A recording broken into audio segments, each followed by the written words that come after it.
Okay, I'm doing my presentation, rhetorical reading about the book titled Evolution of Man by C.S. Lewis. My attention getter here is the Tao of C.S. Lewis in Evolution of Man can and should be challenged. My thesis, the Tao concept of C.S. Lewis does not contain everything moral and is inadequate because it does not address absolute truth. That this was before he developed into spirituality and Christianity later in mere Christianity. First, I will give a biographical history of C.S. Lewis as part of my introduction. Second, I will discuss the first chapter of C.S. Lewis's book titled Men Without Chess. Third, we'll discuss the second chapter titled The Way. Fourth, I will discuss the third chapter titled Evolution of Man. Fifth, I will discuss the appendix illustrations of the Tao. Sixth, I will discuss my reactions to C.S. Lewis' use of the Tao. And now I'm going to show you, actually there's a brief picture here and an audio recording of C.S. Lewis where he's talking about prayer and evolution, and this was recorded during the World War II. Almost certainly, God is not in time. His life doesn't consist of moments following one another. If 1 million people are praying to him at 10:30 tonight, he hasn't got to listen to them all in that one little snippet which we call 10:30. So first I will give you a biographical history of British journalist C.S. Lewis, who served as J.R.R. Tolkien on the English faculty at Oxford University. Cleve Staples Lewis was born in Belfast, Ireland on November 29, 1898 and died November 22, 1963. Lewis was schooled by private tutors until age 9. He attended the preparatory school Cherbourg House in the health resort town of Malvern, Worcestershire, which he calls Chartres in his autobiography. And during these formative years, Lewis abandoned his childhood Christian faith and became an atheist. And became interested, very fascinated with mythology and the occult. But at the age of 32, Lewis gave credit to Tolkien and other friends and converted from atheism to Christianity, becoming well known through his wartime radio broadcasts. Regarding Lewis' conversion to Christianity, he gives the following assessment of Jesus in his book titled Mere Christianity. In that he's saying, I am trying here to prevent anyone saying the really foolish thing that people often say about him. I'm ready to accept Jesus as a great moral teacher, but I don't accept his claim to be God.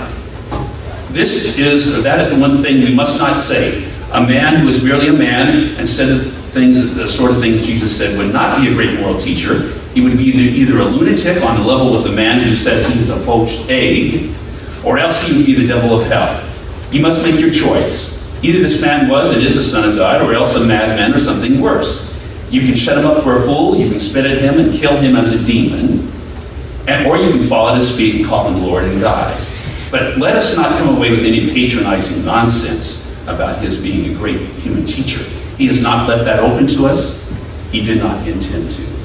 Pretty powerful change for C.S. Lewis in his switch and conversion to Christianity. Second, I would discuss the first chapter of C.S. book. It's titled Men Without Chess. Lewis begins with calling attention to elementary textbooks and how they are important. He makes criticism of two schoolmasters and refers to them as Gaius and Titius, and to their book he calls the Green Book. Lewis criticizes these schoolmasters for posing as educators when in fact they are posing as philosophers in an attempt to abandon traditional value and using their influence in turning the child into a trouser ape and urban blockhead.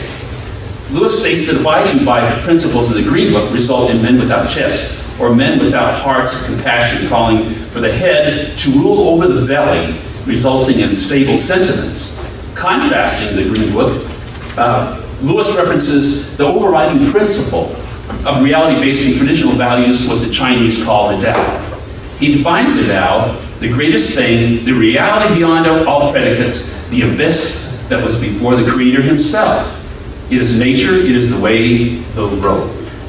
And third, I would like to discuss the second chapter titled The Way. Lewis quotes Confucius and refers to the Tao as the way of life as an absolute that one dare not oppose, much like the agricultural rhythm our ancestors experienced. He makes the argument very clear that those who follow the principle of the Green Book are in direct opposition of the Tao. Lewis refers to the people in opposition to the Tao as innovators, found in the example of Nietzsche, who opposed traditional morality. And Lewis concludes with questioning how people can find real values when they have debunked the traditional ones.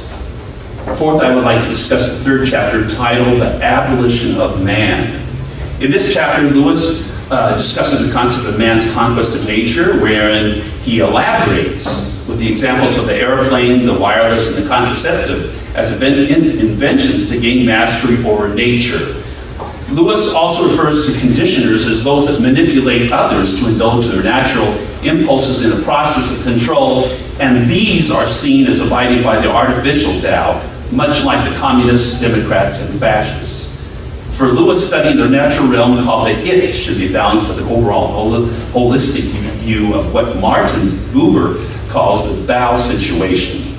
And fifth, Lewis gives examples in the appendix of the natural law through the illustrations of the Tao through the negative, positive, the law of special beneficence, duties to parents, elders, ancestors, duties to children and prosperity, the law of justice, the law of good faith and veracity, the law of mercy, and the law of magnanimity.